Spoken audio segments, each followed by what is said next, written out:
It was early afternoon when Theron walked out of his yard, bestowing no glance upon the withered and tarnished show of the garden, and started with a definite step down the street. The tendency to ruminative loitering, which those who saw him abroad always associated with his tall figure, was not suggested today. He moved forward like a man with a purpose. All the forenoon, in the seclusion of the sitting-room, with a book opened before him, he had been thinking hard. It was not the talk with Alice that occupied his thoughts. This rose in his mind from time to time, but only as a disagreeable blur, and he refused to dwell upon it. It was nothing to him, he said to himself, what Gorringe's motives in lying had been. As for Alice, he hardened his heart against her. Just now it was her mood to try and make up to him, but it had been something different yesterday, and who could say what it would be tomorrow? He really had passed the limit of patience with her shifting, emotional vagaries, now lurching in this direction, now in that. She had had her chance to maintain a hold upon his interest and imagination, and had let it slip. These were the accidents of life, the inevitable harsh happenings in the great tragedy of nature. They could not be helped, and there was nothing more to be said. He had bestowed much more attention upon what the priest had said the previous evening.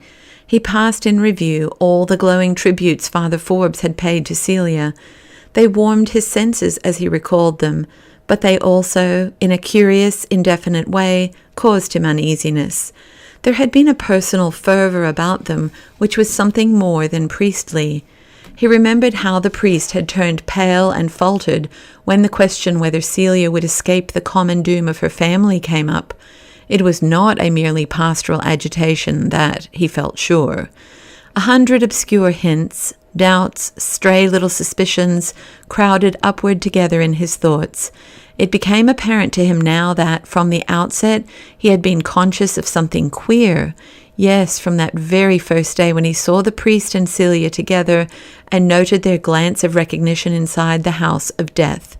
He realized now, upon reflection, that the tone of other people, his own parishioners and his casual acquaintances in Octavius alike, had always had a certain note of reservation in it when it touched upon Miss Madden. Her running in and out of the pastorate at all hours, the way the priest patted her on the shoulder before others, the obvious dislike the priest's ugly old housekeeper bore her, the astonishing freedom of their talk with each other, these dark memories loomed forth out of a mass of sinister conjecture. He could bear the uncertainty no longer. Was it indeed not entirely his own fault that it had existed thus long? No man with the spirit of a mouse would have shilly-shallied in this preposterous fashion, week after week, with the fever of a beautiful woman's kiss in his blood, and the woman herself living only round the corner. The whole world had been as good as offered to him, a bewildering world of wealth and beauty, and spiritual exaltation and love, and he, like a weak fool, had waited for it to be brought to him on a salver, as it were, and actually forced upon his acceptance. That is my failing, he reflected. These miserable ecclesiastical bandages of mine have dwarfed my manly side. The meanest of Thurston's clerks would have shown a more adventurous spirit and a bolder nerve. If I do not act at once, with courage and resolution, everything will be lost. Already she must think me unworthy of the honour it was in her sweet will to bestow. Then he remembered that she was now always at home. Not another hour of foolish indecision, he whispered to himself. I will put my destiny to the test. I will see her today. A middle-aged, plain-faced servant answered his ring at the doorbell of the Madden mansion. She was palpably Irish, and looked at him with a saddened preoccupation in her grey eyes, holding the door only a little ajar. Theron had got out one of his cards. I wish to make inquiry about young Mr. Madden, Mr. Michael Madden, he said, holding the card forth tentatively. I have only just heard of his illness, and it has been a great grief to me. He is no better, answered the woman briefly. I am the Reverend Mr. Ware, he went on, and you may say that if he is well enough, I should be glad to see him. The servant peered out at him with a suddenly altered expression, then shook her head. I don't think he would be wishing to see you, she replied. It was evident from her tone that she suspected the visitor's intentions. Theron smiled in spite of himself. "I have not come as a clergyman," he explained, "but as a friend of the family. If you will tell Miss Madden that I am here, it will do just as well. Yes, we won't bother him, if you will kindly hand my card to his sister." When the domestic turned at this and went in, Theron felt like throwing his hat in the air, there where he stood. The woman's churlish sectarian prejudices had played ideally into his hands. In no other imaginable way could he have asked for Celia so naturally. He wondered a little that a servant at such a grand house as this should leave callers standing on the doorstep. Still more he wondered what he should say to the lady of his dreams when he came into her presence. "Will you please to walk this way?" The woman had returned. She closed the door noiselessly behind him and led the way, not up the sumptuous staircase as Theron had expected, but along through the broad hall, past several large doors, to a small curtained archway at the end. She pushed aside this portiere, and Theron found himself in a sort of conservatory, full of the hot, vague light of sunshine falling through ground glass. The air was moist and close, and heavy with the smell of verdure and wet earth. A tall bank of palms, with ferns sprawling at their base, reared itself directly in front of him. The floor was of mosaic, and he saw now that there were rugs upon it, and that there were chairs and sofas and other signs of habitation. It was indeed only half a greenhouse, for the lower part of it was in rosewood panels, with floral paintings on them, like a room. Moving to one side of the barrier of palms, he discovered, to his great surprise, the figure of Michael sitting propped up with pillows in a huge easy chair. The sick man was looking at him with big, gravely intent eyes. His face did not show as much change as Theron had in fancy pictured. It had seemed almost as bony and cadaverous on the day of the picnic. The hands, spread out on the chair arms, were very white and thin, though, and the gaze in the blue eyes had a spectral quality which disturbed him. Michael raised his right hand, and Theron, stepping forward, took it limply in his for an instant. Then he laid it down again. The touch of people about to die had always been repugnant to him. He could feel on his own warm palm the very damp of the grave. "I only heard from Father Forbes last evening of your ill health," he said somewhat hesitatingly. He seated himself on a bench beneath the palms, facing the invalid, but still holding his hat. "I hope very sincerely that you will soon be all right again." "My sister is lying down in her room," answered Michael. He had not once taken his sombre and embarrassing gaze from the other's face. The voice in which he uttered this uncalled-for remark was thin in fibre, cold and impassive. It fell upon Theron's ears with a suggestion of hidden meaning. He looked uneasily into Michael's eyes, and then away again. They seemed to be looking straight through him, and there was no shirking the sensation that they saw and comprehended things with an unnatural prescience. "I hope she is feeling better," Theron found himself saying. "Father Forbes mentioned that she was a little under the weather. I dined with him last night." "I am glad that you came," said Michael after a little pause. His earnest, unblinking eyes seemed to supplement his tongue with speech of their own. "I do be thinking a great deal about you. I have matters to speak of to you, now that you are here." Theron bowed his head gently, in token of grateful attention. He tried the experiment of looking away from Michael, but his glance went back again irresistibly, and fastened itself upon the sick man's gaze, and clung there. "I am next door to a dead man," he went on, paying no heed to the other's deprecatory gesture. "It is not years or months with me, but weeks. Then I go away to stand up for judgment on my sins, and sometime, if it is his merciful will, I shall see God. So I say my goodbyes now, and so you will let me speak plainly, and not think ill of what I say. You are much changed, Mr. Ware, since you came to Octavius, and it is not a change for the good."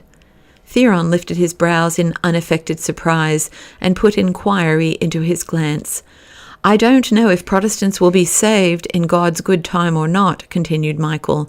I find there are different opinions among the clergy about that, and of course it is not for me, only a plain mechanic, to be sure where learned and pious scholars are in doubt. But I am sure about one thing. Those Protestants, and others too, mind you, who profess and preach good deeds, and themselves do bad deeds, they will never be saved. They will have no chance at all to escape hellfire. I think we are all agreed upon that, Mr. Madden, said Theron with surface suavity. Then I say to you, Mr. Ware, you are yourself in a bad path. Take the warning of a dying man, sir, and turn from it.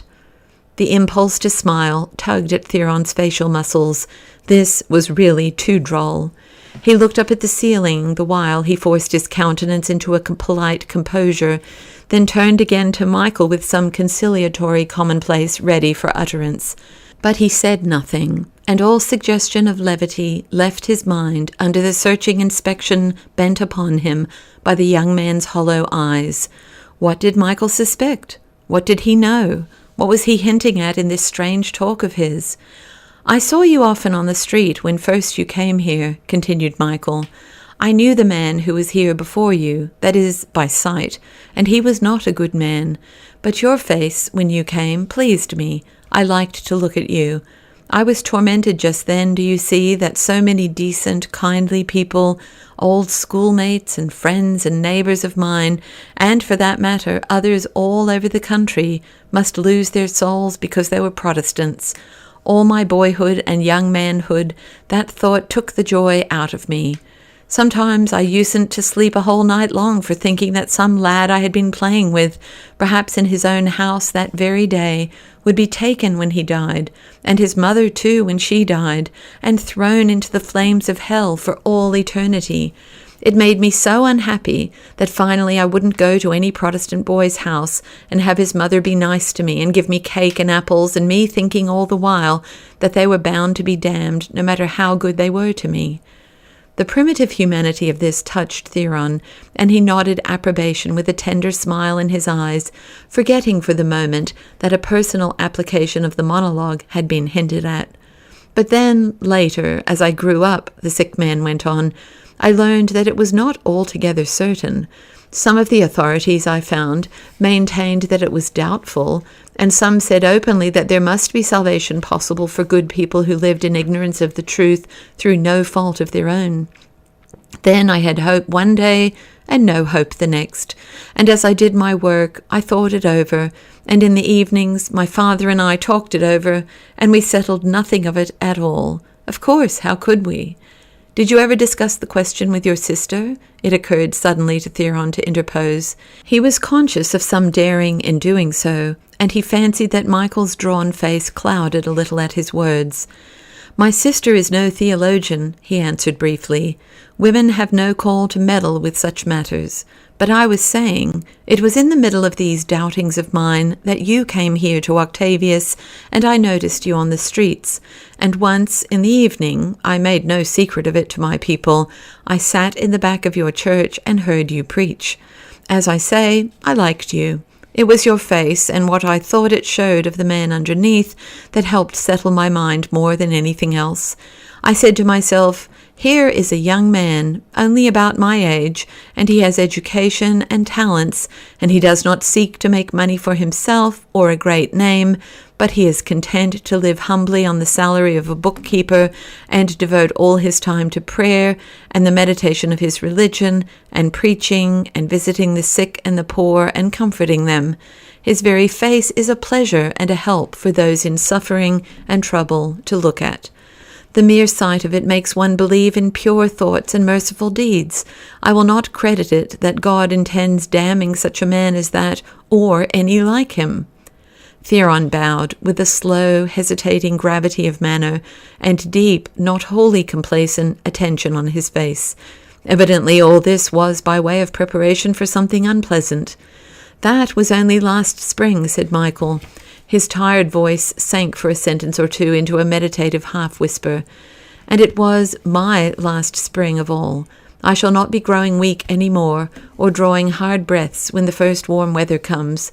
It will be one season to me hereafter, always the same. He lifted his voice with perceptible effort. "I am talking too much. The rest I can say in a word. Only a half a year has gone by, and you have another face on you entirely. I had noticed the small changes before, one by one. I saw the great change all of a sudden the day of the picnic. I see it 100 times more now as you sit there. If it seemed to me like the face of a saint before, it is more like the face of a barkeeper now." This was quite too much. Theron rose, flushed to the temples, and scowled down at the helpless man in the chair. He swallowed the sharp words which came uppermost, and bit and moistened his lips, as he forced himself to remember that this was a dying man, and Celia's brother, to whom she was devoted, and whom he himself felt he wanted to be very fond of. He got the shadow of a smile onto his countenance. "I fear you have tired yourself unduly," he said in as non-contentious a tone as he could manage. He even contrived a little deprecatory laugh. "I am afraid your real quarrel is with the air of Octavius. It agrees with me so wonderfully I am getting as fat as a seal. But I do hope I am not paying for it by such a wholesale deterioration inside. If my own opinion could be of any value, I should assure you that I feel myself an infinitely better and broader and stronger man than I was when I came here." Michael shook his head dogmatically. "That is the greatest pity of all," he said with renewed earnestness. "You are entirely deceived about yourself. You do not at all realize how you have altered your direction or where you are going. It was a great misfortune for you, sir, that you did not keep among your own people. That poor half-brother of mine, though the drink was in him when he said that same to you, never spoke a truer word. Keep among your own people, Mr. Ware. When you go among others, you know what I refer to. You have no proper understanding of what their sayings and doings really mean. You do not realize that they are held up by the power of the true church, as a little child learning to walk is held up with a belt by its nurse. They can say and do things, and no harm at all come to them, which would mean destruction to you, because they have help and you are walking alone. And so be said by me, Mr. Ware. Go back to the way you were brought up in, and leave alone the people whose ways are different from yours. You are a married man, and you are the preacher of a religion, such as it is. There can be nothing better for you than to go and strive to be a good husband, and to set a good example to the people of your church who look up to you, and mix yourself up no more with outside people and outside notions that only do you mischief. And that is what I wanted to say to you." Theron took up his hat. "I take in all kindness what you have felt it your duty to say to me, Mr. Madden," he said. "I am not sure that I have altogether followed you, but I am very sure you mean it well." "I mean well by you," replied Michael, wearily moving his head on the pillow and speaking in an undertone of languor and pain. "And I mean well by others that are nearer to me and that I have a right to care more about. When a man lies by the side of his open grave, he does not be meaning ill to any human soul." "Yes, thanks, quite so," faltered Theron. He dallied for an instant with the temptation to seek some further explanation, but the sight of Michael's half-closed eyes and worn-out expression decided him against it. It did not seem to be expected either that he should shake hands, and with a few perfunctory words of hope for the invalid's recovery, which fell with a jarring note of falsehood upon his own ears, he turned and left the room. As he did so, Michael touched a bell on the table beside him. Theron drew a long breath in the hall as the curtain fell behind him. It was an immense relief to escape from the oppressive humidity and heat of the flower room, and from that ridiculous bore of a Michael as well. The middle-aged, grave-faced servant, warned by the bell, stood waiting to conduct him to the door. "I am sorry to have missed Miss Madden," he said to her. "She must be quite worn out. Perhaps later in the day." "She will not be seeing anybody the day," returned the woman. "She is going to New York this evening, and she is taking some rest against the journey." "Will she be away long?" he asked mechanically. The servant's answer, "I have no idea," hardly penetrated his consciousness at all. He moved down the steps and along the gravel to the street in a maze of mental confusion. When he reached the sidewalk under the familiar elms, he paused and made a definite effort to pull his thoughts together and take stock of what had happened, of what was going to happen, but the thing baffled him. It was as if some drug had stupefied his faculties.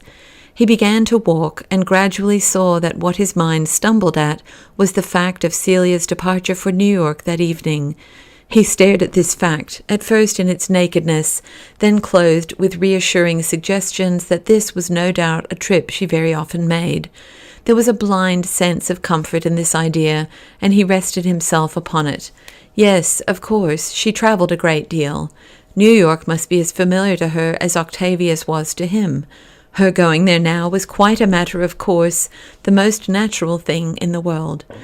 Then there burst suddenly uppermost in his brain the other fact that Father Forbes was also going to New York that evening. The two things spindled upward, side by side, yet separately in his mental vision. Then they twisted and twined themselves together. He followed their convolutions miserably, walking as if his eyes were shut. In slow fashion, matters defined and arranged themselves before him. The process of tracing their sequence was all torture, but there was no possibility, no notion, of shirking any detail of the pain. The priest had spoken of his efforts to persuade Celia to go away for a few days, for rest and change of air and scene. He must have known only too well that she was going, but of that he had been careful to drop no hint. The possibility of accident was too slight to be worth considering. People on such intimate terms as Celia and the priest, people with such facilities for seeing each other whenever they desired, did not find themselves on the same train of cars with the same long journey in view by mere chance. Theron walked until dusk began to close in upon the autumn day. It grew colder as he turned his face homeward. He wondered if it would freeze again overnight, and then remembered the shriveled flowers in his wife's garden. For a moment they shaped themselves in a picture before his mind's eye. He saw their blackened foliage, their sick-lead drooping stalks and wilted blooms, and as he looked they restored themselves to the vigor and grace and richness of color of summertime, as vividly as if they had been painted on a canvas. Or no, the picture he stared at was not on canvas, but on the glossy varnished panel of a luxurious sleeping car. He shook his head angrily and blinked his eyes again and again to prevent their seeing, seated together in the open window above this panel, the two people he knew were there, gloved and habited for the night's journey, waiting for the train to start.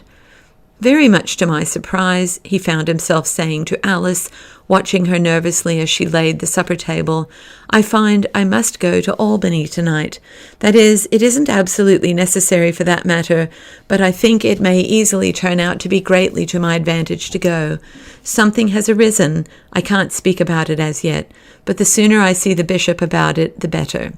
Things like that occur in a man's life, where boldly striking out a line of action and following it up without an instant's delay may make all the difference in the world to him. Tomorrow it might be too late, and besides, I can be home the sooner again. Alice's face showed surprise, but no trace of suspicion. She spoke with studied amiability during the meal, and deferred with such unexpected tact to his implied desire not to be questioned as to the mysterious motives of the journey, that his mood instinctively softened and warmed toward her as they finished supper. He smiled a little.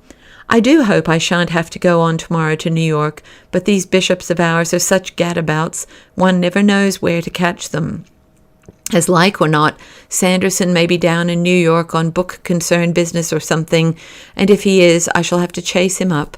But, after all, perhaps the trip will do me good, the change of air and scene, you know. I'm sure I hope so, said Alice, honestly enough. If you do go on to New York, I suppose you'll go by the riverboat? Everybody talks so much of that beautiful sail down the Hudson.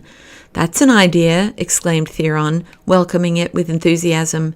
It hadn't occurred to me. If I do have to go, and it is as lovely as they make out, the next time I promise I won't go without you, my girl. I have been rather out of sorts lately, he continued. When I come back, I dare say I shall be feeling better, more like my old self.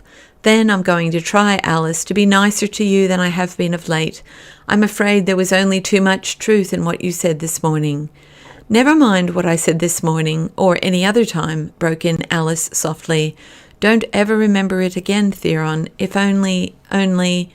He rose as she spoke, moved round the table to where she sat, and, bending over her, stopped the faltering sentence with a kiss. When was it, he wondered, that he had last kissed her? It seemed years, ages ago. An hour later, with hat and overcoat on, and his valise in his hand, he stood on the doorstep of the parsonage and kissed her once more before he turned and descended into the darkness. He felt like whistling as his feet sounded firmly on the plank sidewalk beyond the gate. It seemed as if he had never been in such capital good spirits before in his life.